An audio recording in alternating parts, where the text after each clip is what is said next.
of the Spirit, this is where the Spirit, the witness of the Holy Spirit becomes in you. So what happened is the baptism of the Holy Spirit is Jesus himself entering into your body and living within you. And now that is the baptism of the Holy Spirit. That's Jesus in the form of the Spirit of God now in your body. So Jesus enters in you. Then now you live with him. So that's how we receive the Holy Spirit. And how does Jesus enter? Because how does Jesus enter? That's why he did not baptize anybody when he was alive. Because physically, he could not enter into somebody's body. Physically, he could not enter. And physically, if he was to enter, he would only enter into one person. And that was impossible. Right?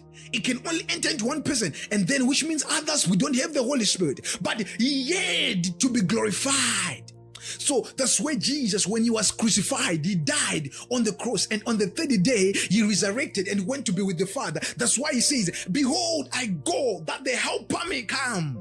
The helper was the Holy Spirit. Now in the form of the Spirit, he can enter into John, who is in Bethlehem. He can enter into Peter, who is in Zimbabwe. He can enter into Patricia, who is in Afghanistan. He can enter anywhere. The Spirit of God, it is now available for you and me. That's why in the time where he was alive, it wasn't possible. So thank God you are living in the time where he's not alive, in body, but alive in spirit, where you and me, we can receive it. Right where we are, the Spirit of God can come and enter into you, and you become a witness of God, and you become a new person, and you become empowered by power. If you remember, I preached a message called the Flames of Fire. How can you become a flame of fire? It is when the Holy Spirit enter.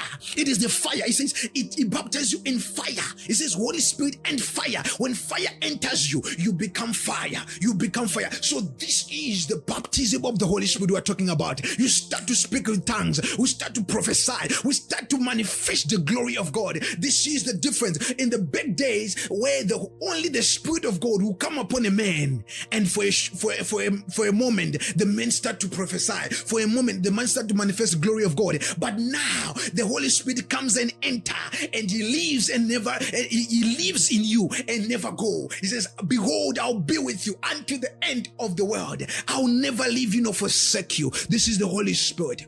So now, this is what we are talking about. Behold with me. I want to talk about this subject, the fire of God. I'm just feeling the fire of God right now. I feel the Holy Spirit. I feel it right now. I just, oh la brando sivadia klatoske vedia klataya.